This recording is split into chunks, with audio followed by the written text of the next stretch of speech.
What's up, guys? Today we're going to look at another poem, and this one is called A Windmill Makes a Statement. It was written in, I believe, 2007 by Cate Marvin, and it doesn't need a lot of background setup. The title tells us what's going on.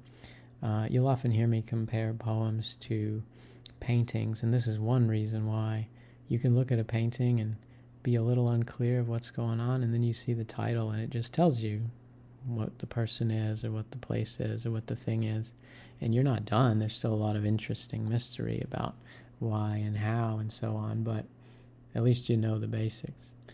And with poems, it's often the same thing. If you had read this without the title, you'd be lost for a while, not knowing the deal.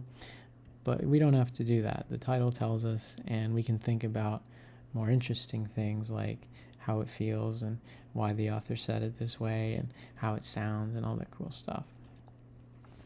So, a windmill makes a statement. It's something you might say if you were a suburban homeowner putting a windmill in your yard. And, it makes a statement about your taste or your status. But as poems often do, this one takes that literally and says, well, what if a windmill could make a statement with a voice, and we're personifying it by giving it intentions and desires and feelings. And I'm going to shut up now and get to the poem because that's what you're here for. A windmill makes a statement. You think I like to stand all day, all night, all any kind of light, to be subject only to wind? You are right. If seasons undo me, you are my season, and you are the light making off with its reflection as my stainless steel fins spin. On lawns we stand, we windmills make a statement.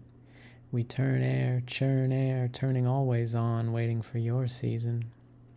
There is no lover more lover than the air. You care as you twist my arms round till my songs become popsicle and I wing out radiance of light all across suburban lawns. You are right, the churning is for you are right, no one but you I spin for all night. All day, restless for your sight, to pass across the lawn, tease grasses, because I so like how you lay above me, how I hovered beneath you, and we learned some other way to say, there you are. You strip the cut, splice it to strips, you mill the wind, you scissor the air into ecstasy until all lawns shimmer with your bluest energy. Sounds to me a lot like E.E. Cummings, if you've ever read one of his poems. This has not the same look, but the same sort of rhythm and, voice a little bit. But I like it more, actually. The focus today, and we could look at a million things, but I want to look at the rhyme. I want to focus on the rhyme. This poem has no form in the sense of like ABAB sonnet or villanelle where the same thing comes back around at the end of a line, but it does have a ton of rhyme and a ton of repetition. We started off with night, light, right, and then those are pretty far apart, about a line away from each other, a lot of syllables. Other times we have immediately a sound and then the sound again rhymed. Fin, spin, turn air, churn air, turn.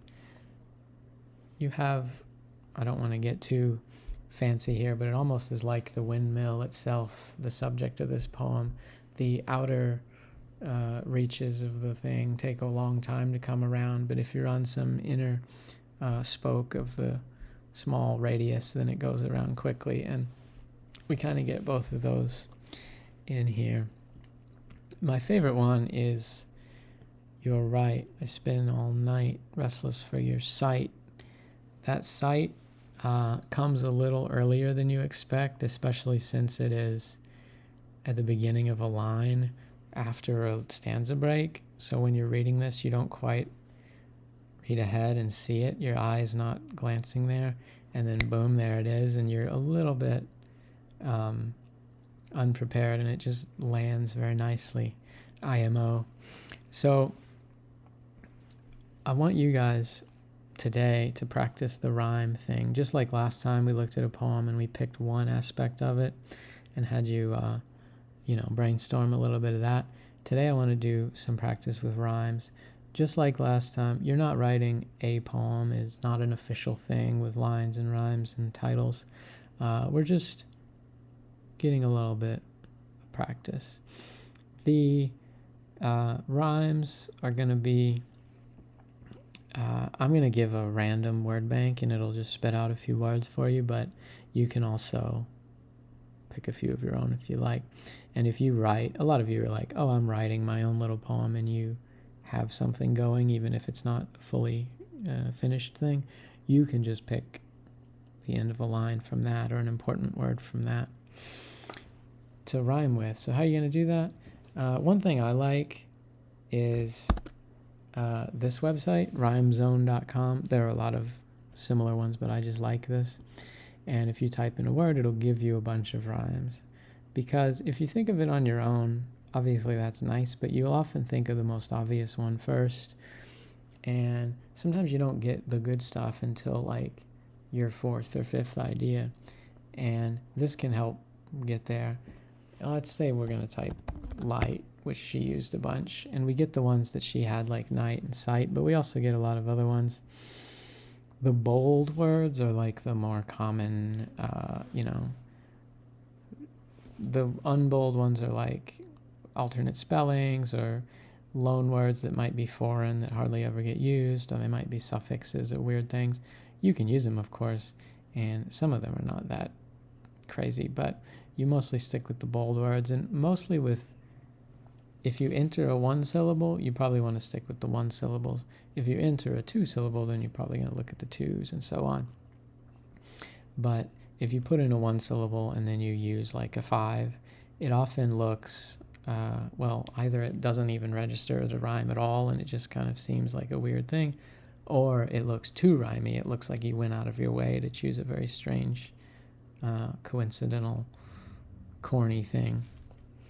Now, this site is great for other stuff. You can use it for a thesaurus, or you can hit similar sound, which is stuff that's not a perfect rhyme, but is still pretty good. Often songs, like pop songs, will rhyme the vowel but not the consonant, and often poems will do the other way, and they'll rhyme the consonant but not the vowel.